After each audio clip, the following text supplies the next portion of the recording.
Le vaillant petit tailleur des frères Grimm. Par un beau matin d'été, un petit tailleur assis sur sa table et de fort bonne humeur cousait de tout son cœur. Arrive dans la rue une paysanne qui crie « Bonne confiture à vendre! Bonne confiture à vendre !» Le petit tailleur entendit ces paroles avec plaisir. Il passa sa tête délicate par la fenêtre et dit « Venez ici, chère madame, c'est ici qu'on vous débarrassera de votre marchandise. » La femme grimpa les 3 marches avec son lourd panier et le tailleur lui fit déballer tous ses pots. Il les examina, les tint en l'air, les renifla et finalement déclara « Cette confiture me semble bonne. Pesez-m'en donc une demi-once, chère madame. Même s'il y a un quart de livre, ça ne fera rien. » La femme, qui avait espéré trouver un bon client, lui donna ce qu'il demandait, mais s'en alla bien fâchée et en grognant.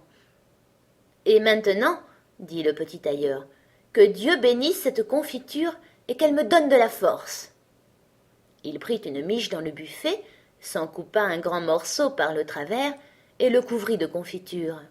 « Ça ne sera pas mauvais, dit-il, mais avant d'y mettre les dents, il faut que je termine ce pourpoint. » Il posa la tartine à côté de lui et continua à coudre, et de joie faisait des points de plus en plus grands. Pendant ce temps, l'odeur de la confiture parvenait jusqu'au mur de la chambre qui était recouvert d'un grand nombre de mouches, si bien qu'elles furent attirées et se jetèrent sur la tartine. « Hé !» dit le petit tailleur, « qui vous a invité ?» Et il chassa ces hôtes indésirables. Mais les mouches, qui ne comprenaient pas la langue humaine, ne se laissèrent pas intimider.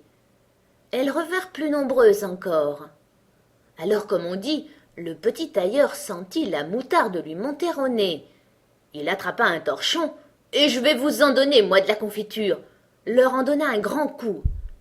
Lorsqu'il retira le torchon et compta ses victimes, il n'y avait pas moins de 7 mouches raides mortes.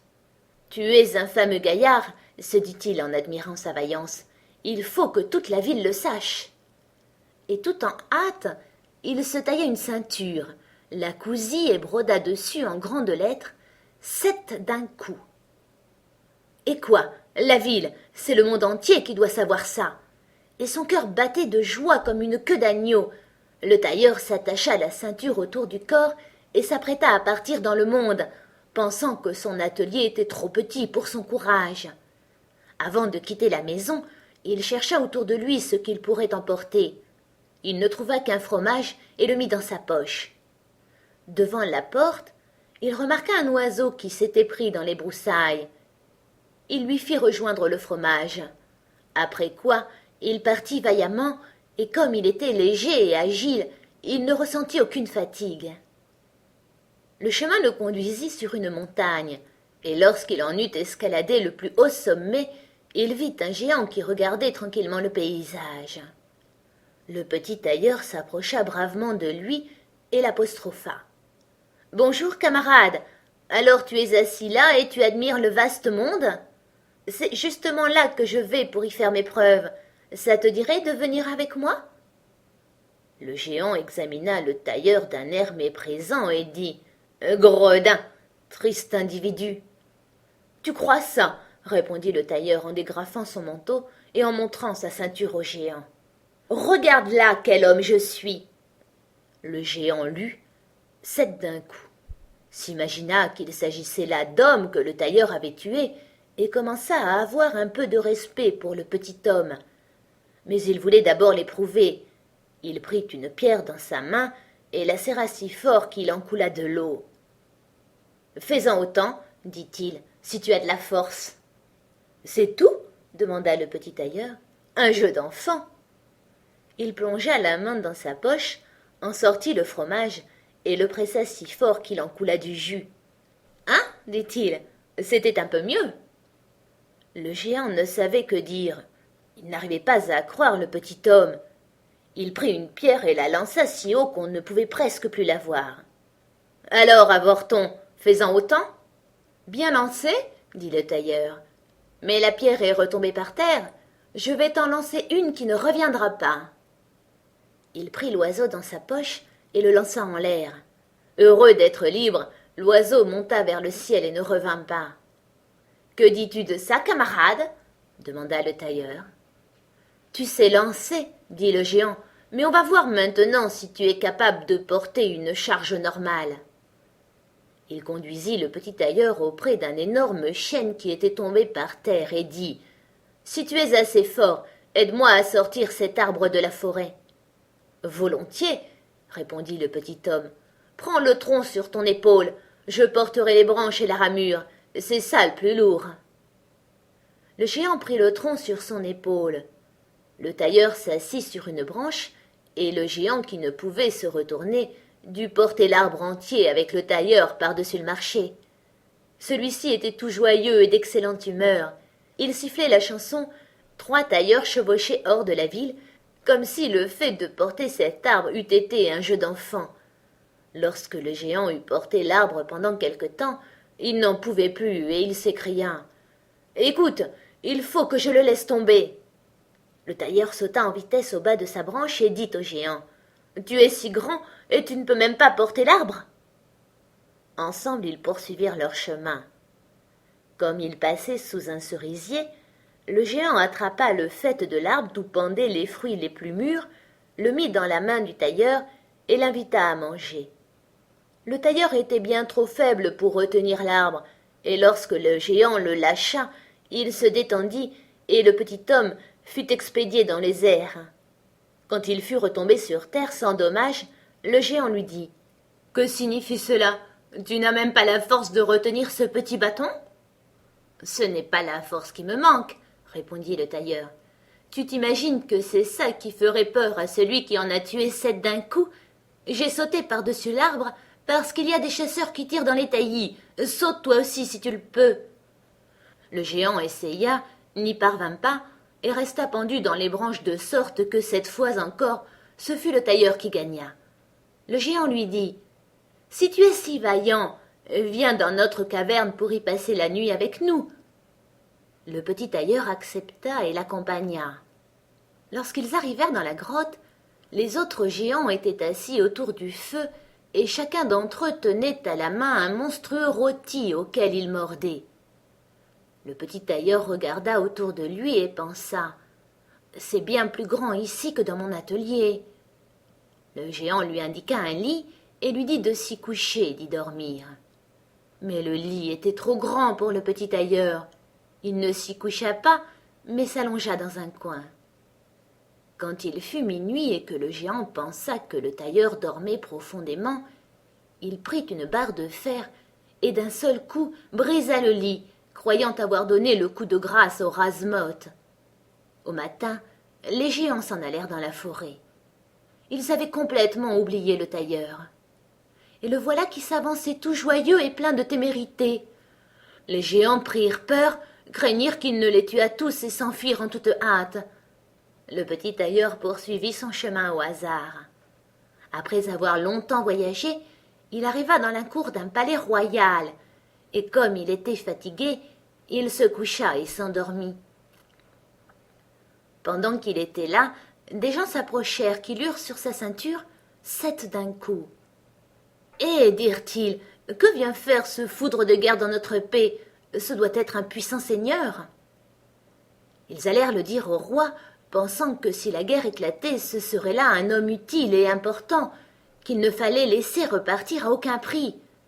Ce conseil plut au roi, et il envoya un de ses courtisans auprès du petit tailleur, avec pour mission de lui offrir une fonction militaire quand il s'éveillerait.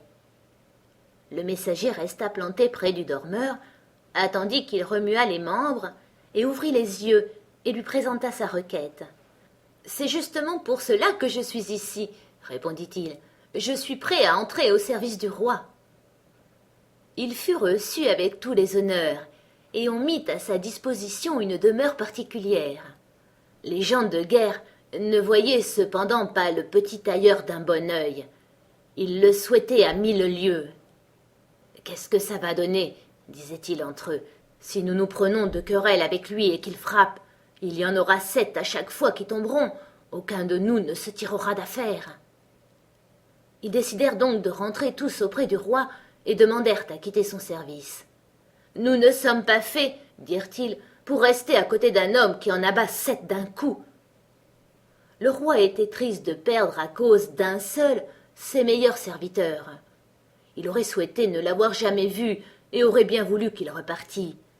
Mais il n'osait pas lui donner son congé, parce qu'il aurait pu le tuer lui et tout son monde, et prendre sa place sur le trône. Il hésita longtemps. Finalement, il eut une idée. Il fit dire au petit tailleur que parce qu'il était un grand foudre de guerre, il voulait bien lui faire une proposition. Dans une forêt de son pays habitaient 2 géants qui causaient de gros ravages. Pillaient, tuaient, mettaient tout à feu et à sang. Personne ne pouvait les approcher sans mettre sa vie en péril. S'il les vainquait et qu'il les tuât, il lui donnerait sa fille unique en mariage et la moitié de son royaume en dot. 100 cavaliers l'accompagneraient et lui prêteraient secours. Voilà qui convient à un homme comme moi, songea le petit tailleur. Une jolie princesse et la moitié d'un royaume, ça ne se trouve pas tous les jours. Oui, fut donc sa réponse. Je viendrai bien à bout des géants, et je n'ai pas besoin de 100 cavaliers. Celui qui en tue 7 d'un coup n'a rien à craindre quand il n'y en a que 2.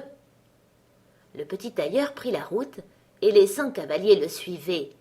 Quand il arriva à l'orée de la forêt, il dit à ses compagnons « Restez ici, je viendrai bien tout seul à bout des géants. » Il s'enfonça dans la forêt en regardant à droite et à gauche. Au bout d'un moment, il aperçut les 2 géants. Ils étaient couchés sous un arbre et dormaient en ronflant si fort que les branches en bougeaient. Pas paresseux, le petit tailleur remplit ses poches de cailloux et grimpa dans l'arbre.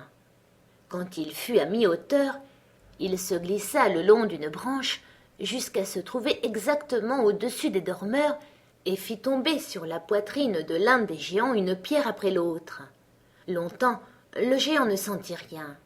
Finalement, il se réveilla, secoua son compagnon et lui dit « Pourquoi me frappes-tu » ?»« Tu rêves, répondit l'autre, je ne te frappe pas. » Ils se remirent à dormir.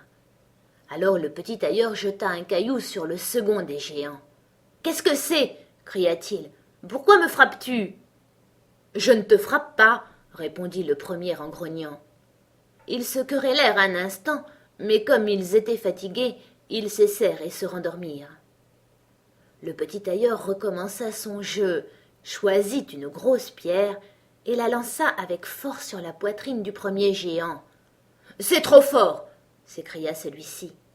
Il bondit comme un fou et jeta son compagnon contre l'arbre, si fort que celui-ci en fut ébranlé. Le second lui rendit la monnaie de sa pièce, et ils entrèrent dans une telle colère qu'ils arrachèrent des arbres pour s'en frapper l'un l'autre. À la fin, ils tombèrent tous 2 morts sur le sol. Le petit tailleur regagna alors la terre ferme. « Une chance qu'il n'ait pas arraché l'arbre sur lequel j'étais perché. Il aurait fallu que je saute sur un autre comme un écureuil. Heureusement que l'on est agiles, nous autres. » Il tira son épée et en donna quelques bons coups à chacun dans la poitrine, puis il rejoignit les cavaliers et leur dit « Le travail est fait, je leur ai donné le coup de grâce à tous les 2. Ça a été dur. Ils avaient dû arracher des arbres pour se défendre, mais ça ne sert à rien quand on a affaire à quelqu'un qui en tue 7 comme moi d'un seul coup. »« N'êtes-vous pas blessé ?» demandèrent les cavaliers. « Ils ne m'ont même pas défrisé un cheveu, » répondit le tailleur. Les cavaliers ne voulurent pas le croire sur parole, et ils entrèrent dans le bois. Ils y trouvèrent les géants nageant dans leur sang, et tout autour, il y avait des arbres arrachés. Le petit tailleur réclama le salaire promis par le roi. Mais celui-ci se déroba et chercha comment il pourrait se débarrasser du héros. « Avant que tu n'obtiennes ma fille et la moitié du royaume, lui dit-il, il faut encore que tu accomplisses un exploit. Dans la forêt, il y a une licorne qui cause de gros ravages. Il faut que tu l'attrapes. »« J'ai encore moins peur d'une licorne que de 2 géants. 7 d'un coup, voilà ma devise, » répondit le petit tailleur. Il prit une corde et une hache, partit dans la forêt et ordonna une fois de plus à ceux qu'on avait mis sous ses ordres de rester à la lisière. Il n'eut pas à attendre longtemps. La licorne arriva bientôt, fonça sur lui comme si elle avait voulu l'embrocher sans plus attendre. « Tout doux, dit-il, ça n'ira pas si vite que ça. » Il attendit que l'animal soit tout proche. Alors, il bondit brusquement derrière un arbre. La licorne courut à toute vitesse contre l'arbre et enfonça sa corne si profondément dans le tronc qu'elle fut incapable de l'en retirer. Elle était prise. « Je tiens le petit oiseau, » dit le tailleur. Il sortit de derrière l'arbre, passa la corde au cou de la licorne, dégagea la corne du tronc à coups de hache, et quand tout fut fait, emmena la bête au roi. Le roi ne voulut pas lui payer le salaire promis, et posa une troisième condition. Avant le mariage, le tailleur devait capturer un sanglier qui causait de grands ravages dans la forêt. Les chasseurs l'aideraient. « Volontiers, dit le tailleur, c'est un jeu d'enfant. » Il n'emmena pas les chasseurs avec lui, ce dont ils furent bien contents car le sanglier les avait maintes fois reçus de telle façon qu'ils n'avaient aucune envie de l'affronter. Lorsque le sanglier vit le tailleur, il marcha sur lui l'écume aux lèvres, les défenses menaçantes, et voulut le jeter à terre. Mais l'agile héros bondit dans une chapelle qui se trouvait dans le voisinage, et d'un saut en ressortit aussitôt par une fenêtre. Le sanglier l'avait suivi. Le tailleur revint derrière lui et poussa la porte. La bête furieuse était captive. Il lui était bien trop difficile et incommode de sauter par une fenêtre. Le petit tailleur appela les chasseurs. Ils virent le prisonnier de leurs propres yeux. Le héros cependant se rendit chez le roi, qui dut tenir sa promesse, bon gré mal gré. Il lui donna sa fille et la moitié de son royaume. S'il avait su qu'il avait devant lui non un foudre de guerre, mais un petit tailleur, l'affaire lui serait restée encore bien plus sur le cœur. La noce se déroula donc avec un grand éclat, mais avec peu de joie, et le tailleur devint roi. Au bout de quelque temps, la jeune reine entendit une nuit son mari qui rêvait. « Garçon, disait-il, fais-moi un pourpoint et raccommode mon pantalon, sinon je te casserai l'aune sur les oreilles. » Elle comprit alors dans quelle ruelle était né le jeune roi, et au matin, elle dit son chagrin à son père, et lui demanda de la protéger contre cet homme qui n'était rien d'autre qu'un tailleur. Le roi la consola et lui dit « La nuit prochaine, laisse ouverte la porte de ta chambre à coucher.